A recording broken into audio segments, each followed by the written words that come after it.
প্রিয় দর্শকবৃন্দ, আজকে আমরা জানব দয়ার নবীজির লাশ চুরির সেই বিস্ময়কর ঘটনা। চারদিক নীরব নিস্তব্ধ, কোথাও কোনো সাড়াশব্দ নেই। এদিকে সুলতান নুরুদ্দিন জাহাঙ্গীর তাহাজ্জুদ নামাজ আদায় করার পর ঘুমিয়ে পড়েছেন। এমতো অবস্থায় হঠাৎ তিনি স্বপ্নে দেখলেন স্বয়ং রাসূলুল্লাহ সাল্লাল্লাহু আলাইহি ওয়াসাল্লাম তার কামরায় এসে উপস্থিত হয়েছেন। তিনি কোনো ভূমিকা ছাড়াই দুজন নীলচক্ষু বিশিষ্ট লোকের দিকে ইঙ্গিত করে বললেন, হে নুরুদ্দিন মাহমুদ, এরা দুজন আমাকে খুবই বিরক্ত করছে। এই দুজন থেকে তুমি আমাকে মুক্ত করো। এই ভয়াবহ স্বপ্ন দেখে নুরুদ্দিন জাহাঙ্গীর রাহিমাহুল্লাহ অত্যন্ত ভীতসন্ত্রস্ত হয়ে পড়লেন এবং ভীতসন্ত্রস্ত হয়ে ঘুম থেকে জাগ্রত হলেন এবং বিমর্ষ হয়ে গোটা কক্ষে পায়চারি করতে লাগলেন। সাথে সাথে তার মাথায় বিভিন্ন প্রকার চিন্তা ঘুরপাক খেতে লাগল। তার হৃদয়ে অনেক প্রশ্ন জন্ম নিল এবং হাজার রকমের প্রশ্নে তিনি ভাবতে লাগলেন, আল্লাহর রাসূল সাল্লাল্লাহু আলাইহি ওয়াসাল্লাম তো এখন কবরের জীবনে, তার সাথে অভিশপ্ত ইহুদিরা এমন কি ষড়যন্ত্র করতে পারে? কি হতে পারে তাদের চক্রান্তের স্বরূপ? তারা কি রাসূলে আকরাম সাল্লাল্লাহু আলাইহি ওয়াসাল্লামের কোনো ক্ষতি করতে চায়? তারা কি চায় পর জীবনেও নবীজির সাথে ষড়যন্ত্রে লিপ্ত হতে? তাছাড়া আমাকে দুজন ইহুদির চেহারা দেখানো হলো কেন? শয়তান তো আল্লাহর নবীর রূপ নিয়ে আসতে পারে না। তাহলে কি আমি সত্যি সত্যি স্বপ্ন দেখেছি? এসব ভাবতে ভাবতে সুলতান নুরুদ্দিন রাহিমাহুল্লাহ অস্থির হয়ে পড়লেন। তিনি অজু গোসল সেরে আবার 2 রাকাত নামাজ আদায় করলেন। তারপর মহান আল্লাহ রব্বুল আলামিনের দরবারে ক্রন্দনরত অবস্থায় অনেকক্ষণ মোনাজাত করলেন, কারণ সুলতানের কাছে তখন এমন কেউ ছিল না যার সাথে তিনি পরামর্শ করবেন। আবার এই স্বপ্ন এমন নয় যে যার সাথে ব্যক্ত করতে পারবেন। অবশেষে আবারও তিনি বিছানায় শয়ন করলেন।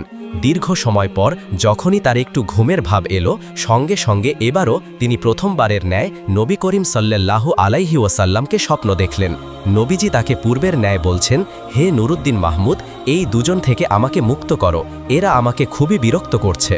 এবার নুরুদ্দিন জাহাঙ্গীর রাহিমাহুল্লাহ আল্লাহ বলতে বলতে বিছানা থেকে উঠে বসলেন। তারপর কোথায় যাবেন, কি করবেন কিছুই ঠিক করতে না পেরে দ্রুত অজু গোসল শেষ করে মুসাল্লায় দাঁড়িয়ে ভীতসন্ত্রস্ত অবস্থায় 2 রাকাত নামাজ আদায় করলেন এবং দীর্ঘ সময় অশ্রুসিক্ত নয়নে দোয়া করলেন। এভাবে অনেক সময় গেলেও রাতের অনেক অংশ তখনও বাকি ছিল। সমগ্র পৃথিবী যেন কি এক বিপদের সম্মুখীন হয়ে নিস্তব্ধ হয়ে আছে। কি এক মহাপ্রলয় যেন পৃথিবীর বুকে সংগঠিত হতে যাচ্ছে। কঠিন বিপদের ঘন ঘটা যেন চতুর্দিকে ছড়িয়ে পড়ছে। সুলতান মুখ তুলে আকাশপানে তাকালেন। মনে হলো স্বপ্ন দেখা ওই দুজন লোক যেন তাকে ধরার জন্য দ্রুত গতিতে ধেয়ে আসছে। তিনি সেই চেহারা দুটোকে হৃদয়ের মণিকোঠা থেকে সরানোর চেষ্টা করলেন, কিন্তু কিছুতেই তা সম্ভব হলো না।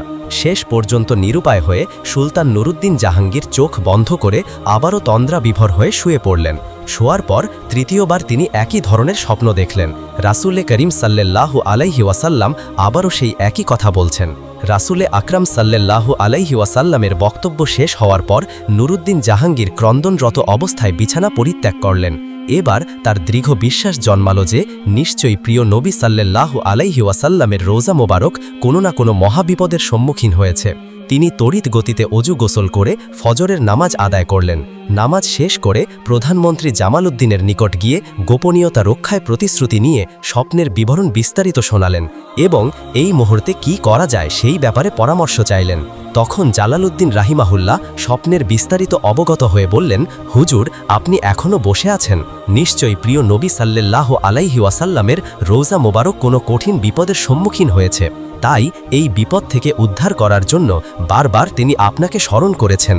অতএব আমার পরামর্শ হলো, আপনি সময় নষ্ট না করে অতিসত্বর মদিনার পথে অগ্রসর হন। পরামর্শ পেয়ে সুলতান নুরুদ্দিন জাহাঙ্গীর আর কাল বিলম্ব করলেন না। তিনি 16,000 দ্রুতগামী সৈন্য ও বিপুল ধন সম্পদ নিয়ে বাগদাদ থেকে মদিনা অভিমুখে রওনা হলেন।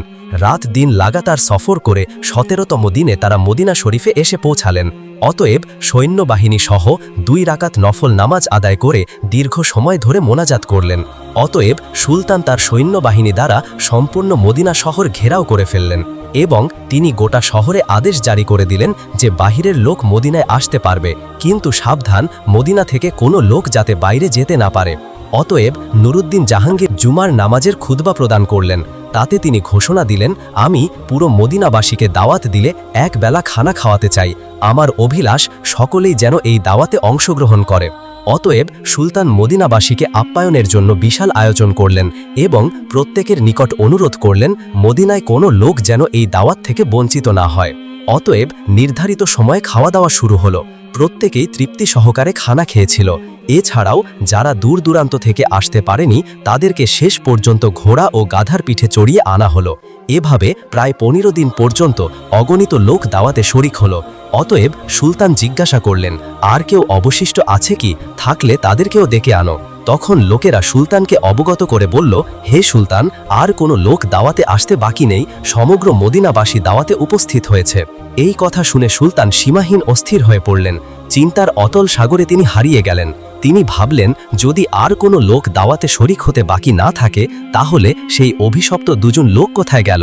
আমি তো দাওয়াতে শরিক হওয়া প্রতিটি লোককে অত্যন্ত গভীরভাবে পর্যবেক্ষণ করেছি, কিন্তু কারো চেহারাই তো স্বপ্নে দেখা লোক দুটোর চেহারার সাথে মিলল না। তাহলে কি আমার মিশন ব্যর্থ হবে? আমি কি ওই কুচক্রী লোক দুটোকে গ্রেফতার করে দৃষ্টান্তমূলক শাস্তি দিতে সক্ষম হব না? এসব চিন্তায় বেশ কিছুক্ষণ তিনি ডুবে রইলেন। তারপর আবারও তিনি নতুন করে ঘোষণা করলেন, আমার দৃঢ় বিশ্বাস মদিনার সকল লোকদের দাওয়াত খাওয়া এখনো শেষ হয়নি। অতএব সবাইকে আবারও অনুরোধ করা যাচ্ছে যে যারা এখনো দাওয়াত খেতে আসেনি তাদেরকে যেন অনুসন্ধান করে দাওয়াতে শরিক করা হয়। এই কথা শুনে মদিনাবাসী সকলেই এক বাক্যে বলে উঠল, হুজুর, মদিনার আশেপাশে এমন কোনো লোক বাকি নেই যারা আপনার দাওয়াতে অংশগ্রহণ করেনি। তখন সুলতান বলিষ্ঠ কণ্ঠে বললেন, আমি যা বলেছি ঠিকই বলেছি, আপনারা ভালোভাবে অনুসন্ধান করুন। সুলতানের এই আত্মবিশ্বাস দেখে অগণিত জনতার মধ্য থেকে এক ব্যক্তি হঠাৎ করে বলে উঠল, হুজুর, আমার জানা মতে দুজন লোক সম্ভবত এখনো বাকি আছে। তারা আল্লাহ তাআলার বুজুর্গ মানুষ, জীবনে কখনো কারো কাছ থেকে হাদিয়া গ্রহণ করেন না, এমনকি কারো দাওয়াতেও শরিক হন না। তারা নিজেরাই লোকদেরকে অনেক দান খয়রাত করেন। নীরবতা তারা অধিক পছন্দ করেন। লোক সমাজে উপস্থিত হওয়া মোটেও তারা ভালোবাসেন না। লোকদের বক্তব্য শুনে সুলতানের চেহারায় যেন বিদ্যুৎ চমকাচ্ছিল।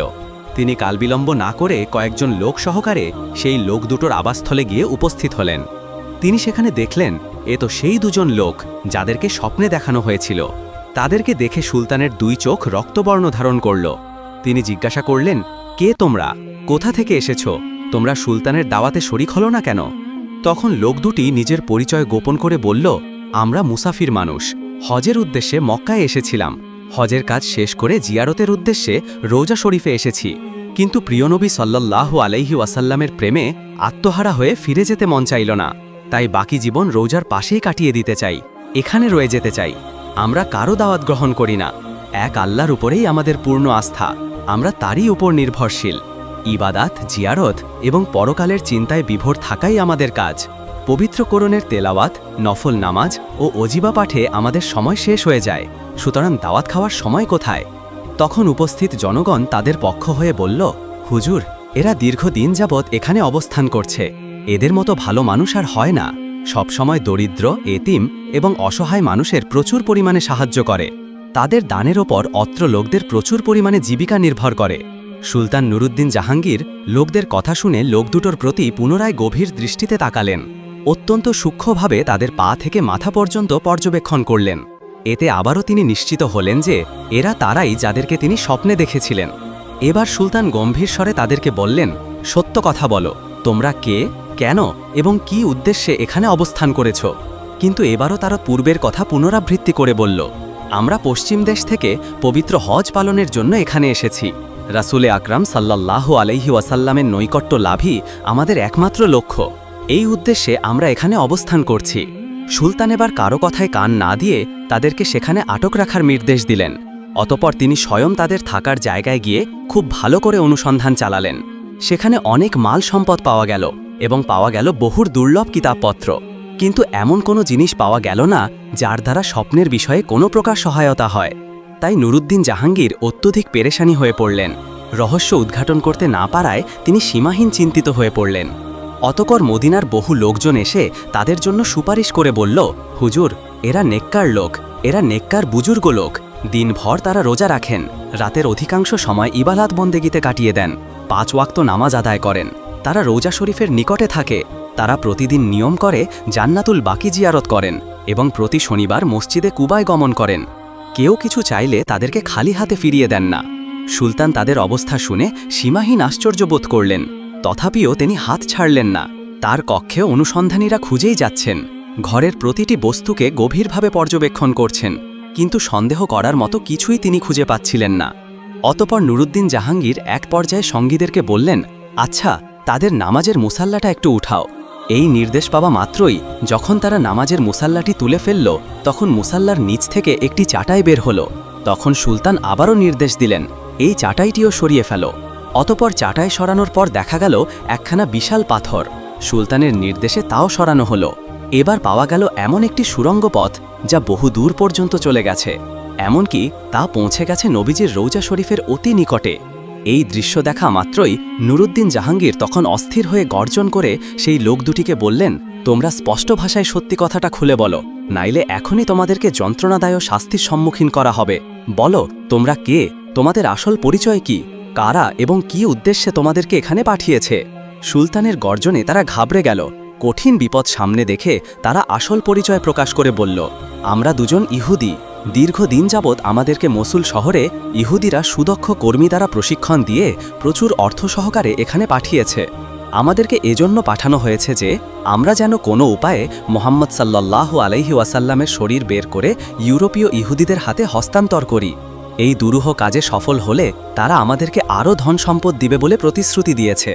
তখন সুলতান নুরুদ্দিন জাহাঙ্গীর, তোমরা তোমাদের পরিকল্পনা বাস্তবায়নের জন্য কি পদ্ধতি অবলম্বন করেছিলে, কিভাবে তোমরা কাজ করতে? তখন তারা বলল, আমাদের নিয়মিত কাজ ছিল রাত গভীর হলে অল্প পরিমাণ সুড়ঙ্গ খনন করা এবং সাথে সাথে ওই মাটিগুলো চামড়ায় মশকে ভর্তি করে অতি গোপনে মদিনার বাহিরে নিয়ে ফেলে আসা। আজ দীর্ঘ ৩ বছর যাবৎ এই মহাপরিকল্পনা বাস্তবায়নের কাজে আমরা অনবরত ব্যস্ত আছি।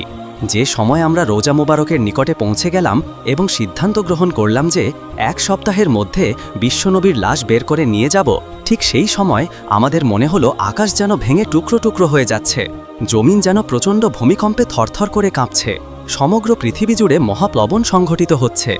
অবস্থা এতটাই শোচনীয় রূপ ধারণ করল যে মনে হলো সুড়ঙ্গের ভিতরেই যেন আমাদের মৃত্যু হয়ে যায়। এই অবস্থা দেখে ভীতসন্ত্রস্ত হয়ে আমরা কাজ বন্ধ করে রেখেছি। তাদের বক্তব্যে সুলতানের নিকট সবকিছুই পরিষ্কার হয়ে গেল। তাই তিনি লোক দুটোকে নজিরবিহীন শাস্তি দেওয়ার ব্যবস্থা গ্রহণ করলেন, যাতে ভবিষ্যতে কেউ আর এমন দুঃসাহস দেখাতে না পারে। তিনি মসজিদ থেকে অর্ধ মাইল দূরে একটি বিশাল ময়দানে উঁচু একটি কাঠের মঞ্চ তৈরি করলেন। সাথে সাথে সংবাদ পাঠিয়ে মদিনা এবং মদিনার আশেপাশের লোকদেরকে উক্ত ময়দানে হাজির হওয়ার নির্দেশ প্রদান করলেন। অতঃপর নির্ধারিত সময়ে লক্ষ লক্ষ মানুষ উক্ত মাঠে সমবেত হল। অপরাধী লোক দুটোকে লৌহ শৃঙ্খলে আবদ্ধ করে মঞ্চের ওপর বসালেন। অতঃপর বিশাল জনসমুদ্রের মাঝে তাদের হীন চক্রান্ত এবং ঘৃণা তৎপরতার কথা উল্লেখ করলেন। সুলতান নুরুদ্দিন জাহাঙ্গীরের বক্তব্য শুনে লোকজন বিস্মিত হতবাক হয়ে গেল। তারাই ঘৃণ ষড়যন্ত্রের দৃষ্টান্তমূলক শাস্তি দাবি করল। তখন সুলতান বললেন, হ্যাঁ, এদের শাস্তি দৃষ্টান্তমূলক হবে। অতঃপর তিনি তাদেরকে বিপুল পরিমাণ লাকড়ি সংগ্রহের নির্দেশ দিলেন। তারপর লক্ষ জনতার সামনে সেই ইহুদি দুটোকে মঞ্চের নিম্নভাগে আগুনে লাগিয়ে পুড়িয়ে ভস্ম করে দিলেন। কোনো বর্ণনায় পাওয়া যায় সেই আগুন নাকি দীর্ঘ 11 দিন পর্যন্ত জ্বলেছিল। অতঃপর সুলতান নুরুদ্দিন জাহাঙ্গীর বিপুল পরিমাণ অর্থ ব্যয় করে 1000 মণ সীসা গলিয়ে রৌজা শরীফের চারপাশে মজবুত প্রাচীর নির্মাণ করে দিলেন, যেন ভবিষ্যতে আর কেউ প্রিয়নবী সাল্লাল্লাহু আলাইহি ওয়াসাল্লামের কবর পর্যন্ত পৌঁছাতে সক্ষম না হয়। অতঃপর তিনি আল্লাহ তাআলার শুকরিয়া আদায় করলেন এবং তাকে যে এত বড় খেদমতের জন্য কবুল করা হলো সেজন্য আনন্দে অশ্রু বিসর্জন করলেন। ভিডিওটি ভালো লাগলে লাইক করবেন। আমাদের চ্যানেলে নতুন হলে আমাদের চ্যানেলটি সাবস্ক্রাইব করে পাশে থাকা বেল আইকনটি বাজিয়ে রাখুন। ধন্যবাদ।